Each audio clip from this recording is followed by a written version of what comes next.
Hello everyone, ghost house చూద్దామా. అమెరికాలో హ్యాలోవీన్కి మనకు తెలుసు ప్రతి ఇంటి ముందు డెకరేషన్స్ చేస్తారు అండ్ ట్రిక్ ఆర్ ట్రీట్ ఇస్తారు. కానీ ఇది అనదర్ లెవెల్ ఉంది. అంటే ఒక్క రోజు కోసం వాళ్ళు ఇదంతా కన్స్ట్రక్ట్ చేశారు. అదంతా గోస్ట్ హౌస్ లాగా తయారు చేస్తారనమాట. మీరు అమెరికాలో ఉంటే ఇది హ్యాలోవీన్ రోజు మాత్రమే ఉంటుంది. సో గూగుల్లో సెర్చ్ చేయండి నియర్ బై హౌసెస్ అని, అదే గోస్ట్ హౌసెస్ అని, లేకపోతే హ్యాలోవీన్ డెకరేషన్స్ అని. అట్లాగా దీనికి ఫీ అట్లా ఏముండదు, ఫ్రీగానే ఉంటుంది. క్యూ ఉంటుంది, ఒకరి తర్వాత ఒకరు పంపిస్తారు అండ్ డొనేషన్స్ ఇవ్వచ్చు మీరు ఇవ్వాలనుకుంటే. దీంట్లో నాలెడ్జ్ అలా ఏం లేదు. మీకు నచ్చితే చూడండి, నచ్చితే ఖచ్చితంగా లైక్ చేయండి వీడియోకి. మా ముందు ఒక ఓల్డ్ కపుల్ అది చాలా ఎంజాయ్ చేశారు. ఆ పెద్ద అయినా ఆమెని భయపెడతా ఉన్నారనమాట. అండి వాళ్ళకి ఒక 70 years ఉంటాయేమో. వాళ్ళు ఇప్పటికీ బాగా నడుస్తున్నారు. వాళ్ళు ఈ ఏజ్లో కూడా లైఫ్ బాగా ఎంజాయ్ చేస్తున్నారు అనిపించింది నాకు. ఇదంతా ఆర్టిఫిషియల్ అంతా మన సెటప్ చేసిందే అని తెలుసు కానీ మనసుకి, కానీ బ్రెయిన్ అక్కడ అప్పుడప్పుడు భయపడుతుంది అనమాట ఏమో అని.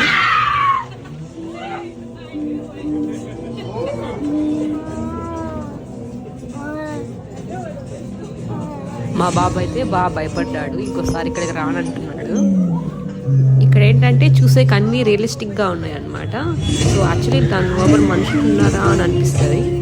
కొన్నిట్లో అయితే మనుషులు నిజంగానే ఉన్నారు, వాళ్ళు భయపెడుతున్నారు.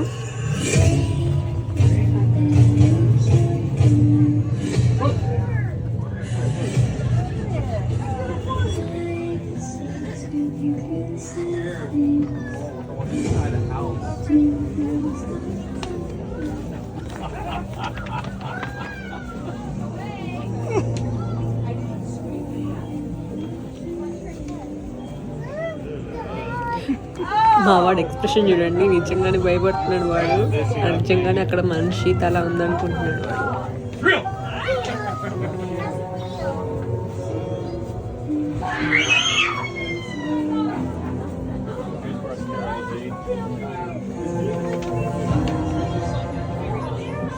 చూడండి అక్కడ మనుషులు ఉన్నారు, వాళ్ళ చేతుల్లో కత్తులు ఉన్నాయి. అంటే ఒకటి బొమ్మ కానీ ఇంకొక మనిషి. సో నాకైతే ఒక నిమిషం భయం వేసింది, వాళ్ళు నిజంగానే ఆ కత్తులు తీసుకొని మన మీదకి వస్తే ఏం చేయాలి కానీ. అంటే ఆ ఊహ కొంచెం భయంకరంగా ఉన్నింది. ఏం చేయలేం కదా, వాళ్ళ చేతిలో ఆయుధాలు ఉన్నాయి.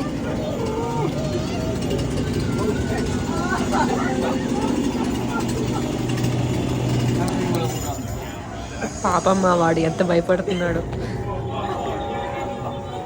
ఇక్కడ ఒక అతను సాంగ్ దాన్ని ఆన్ చేస్తున్నారు. ఆ సౌండ్కి భయపడతాం మనం. అంటే అది అంటే వుడ్ అది కట్ చేస్తాం కదా, ఆ మిషన్ అనమాట. దాన్ని ఆన్ చేయగానే పెద్ద సౌండ్ వస్తుంది. కొంచెం స్కేరీగా ఉంది అది మాత్రం.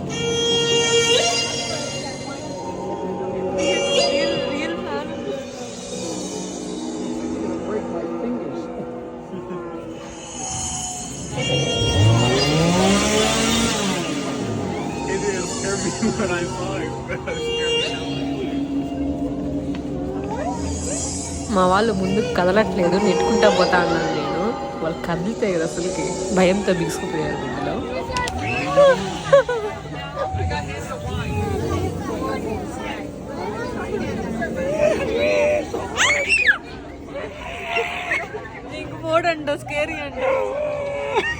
మా వాడిని లోపల వదిలిపెడతారా అంటే వాడు అసలు భయపడుతున్నాడు. వీడియో నచ్చితే లైక్ చేయండి.